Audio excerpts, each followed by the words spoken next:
Ladies and gentlemen, hey, hi, how you doing? Welcome back to the channel. Thank you so much for stopping by with the Season 1 Reloaded update here in Warzone. We ended up seeing a pretty significant meta update. We saw a handful of buffs and nerfs to a handful of different weapons. We also got the introduction of a new SMG currently. We got a new sniper on the way in a few days as well. And so today I wanted to go through and break down the newly updated meta. We currently are here on COD Munity. We've got our custom tier list as of right now, just comprised of the Black Ops 7 weapons. We're still going through. They seemingly are like mysteriously updating some MW2, MW3, and BO6 guns here and there. Obviously, being that there's 150 plus of them, they'll eventually make their way onto the list once we fully got all the data and we know things are functioning as intended there. But like I said, we got a bunch of weapon updates to go through and adjust how this meta currently plays out. So first up, we got to rank our brand new weapon, the Sturmwolf 45 SMG. This thing is low recoil. It's got a great first effective damage range. It's really aggressive.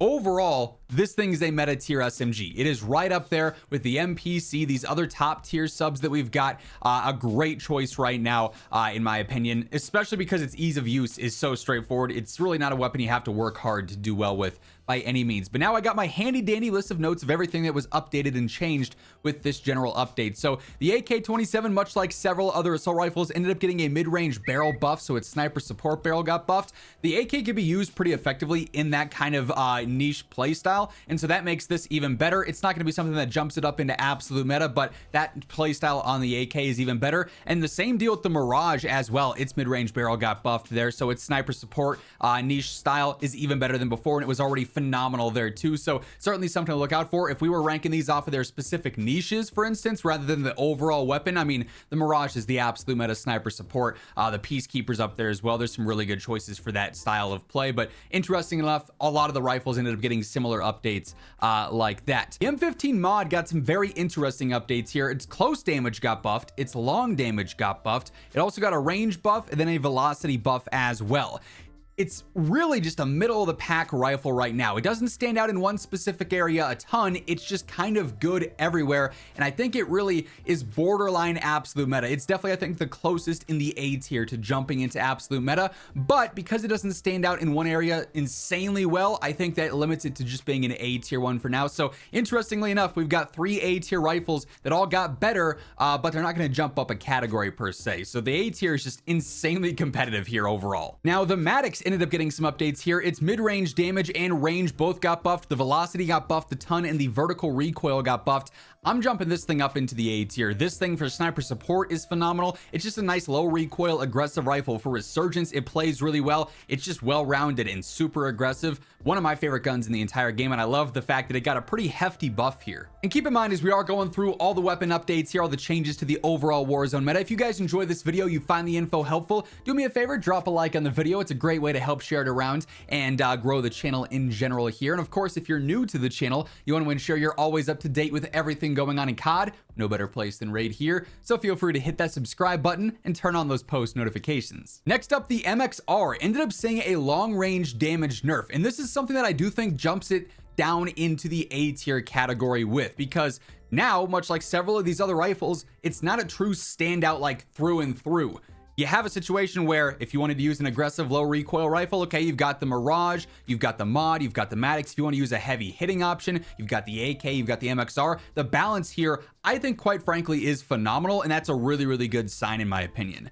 Next up, the Peacekeeper here. It did get a long-range damage buff. However, the Peacekeeper is really meant primarily for like mid-range. Long-range, it gets a little bit iffy with its rate of fire and its control. So the Peacekeeper's all right, but I don't think it's going to jump out of B tier because of this update. Then we got another interesting one here with the Maverick. Low recoil, it's a burst, so it's a little bit awkward. Not everyone loves that, but it can be lethal if you're accurate with it and you understand how the weapon plays. And with this, close damage got buffed, long damage got buffed, the range also got buffed here and there. This thing becomes even more lethal. Now, I do think the burst properties of it probably limit it from being absolute meta, but it's something to keep an eye on. This is a gun that I really do think you can pick up and do very well with if you just take the time to learn how the burst functions and learn the velocity and everything for it, and you'll be set. This thing has a huge upside. Then another A tier weapon getting buffed here. We ended up getting the Dravik updates. Long damage range got buffed.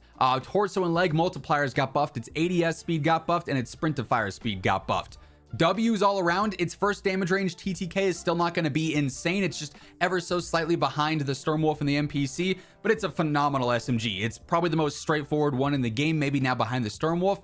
You can't go wrong. It's a very dependable one, and it got even better after this update. Hey everyone, it is of course a new year, and that means you want to start things off right. And there's no better way to do so than with the help of G Fuel. All month long, you can use discount code Immortal to get 20 to 30% off your entire order. If you're doing work, school, you're just gaming, whatever the case may be, you're looking for some hydration and some energy, G Fuel has you covered. If I'm jumping on, grinding out some Warzone sessions, playing some Battlefield, some Arc Raiders, whatever the case is, I always got my cup of G Fuel by my side. My go-to flavor right now, Hype Sauce, that new 2.0 formula, so good. If you guys want to check out anything at all from the G Fuel site, be sure to check out that link down in the description below. The Razor, already basically our fastest TTK SMG, ended up getting a close range buff, so that faster TTK goes out a little bit further. You love to see that, but not really going to be a drastic change that bumps it up into absolute meta by any means. Then we have our RK9 down here in B tier, another burst weapon, although the damage here is not like the Maverick. It doesn't really stand out all that much, but the burst cooldown is now better, so that's nice to see for sure. Then it got a velocity and an ADS buff, so it's going to be slightly better. Again, though, not something that ultimately is going to jump this up into the A tier.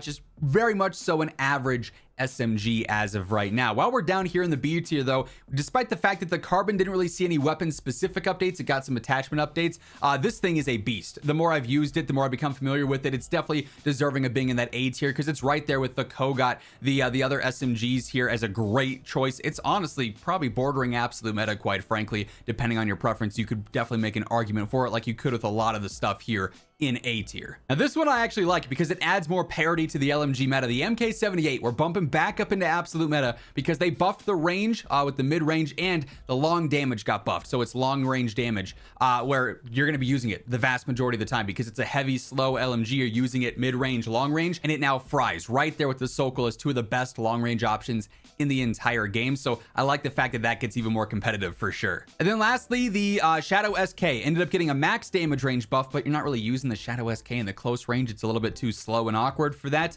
Arm multiplier got buffed, velocity got buffed, ADS speed got buffed. Those are all solid. It's not going to make the Shadow SK an A tier weapon by any means. It's definitely a more methodical, high skill gap gun for sure. But really, this update, I mean, obviously, as we just went through here, we didn't see huge shifts across the board. A lot of what was A tier stays A tier. Most of what was absolute meta stays absolute meta. But what this update does is bring the competition in the parity here to an even greater level. A tier is absurdly competitive with the close range and the long range options here. Absolute meta, it's not full of guns, but it's incredibly competitive there. And then you have just a decent amount of pretty usable weapons. Not to mention, there are several weapons from MW2, MW3, BO6 that work well in here. The AMAX, the Striker, all viable options too. Like I said, over time, as we continue to get more and more data and ensure things are functioning as intended with these legacy weapons, we'll eventually add all these into the meta tier list as well. But for now, that's how the current Warzone meta plays out, obviously largely dominated by BO7 weapons. But that is going to wrap things up. If you guys enjoyed the video, you found it helpful, do me a favor, hit that like button. And if you're new here, be sure to subscribe on your way out so you can always guarantee you're in the know for everything going on in COD. But once again, thank you so much for tuning in. And until next time, take it easy, have an awesome rest of your day, and I'll catch you later. Peace out.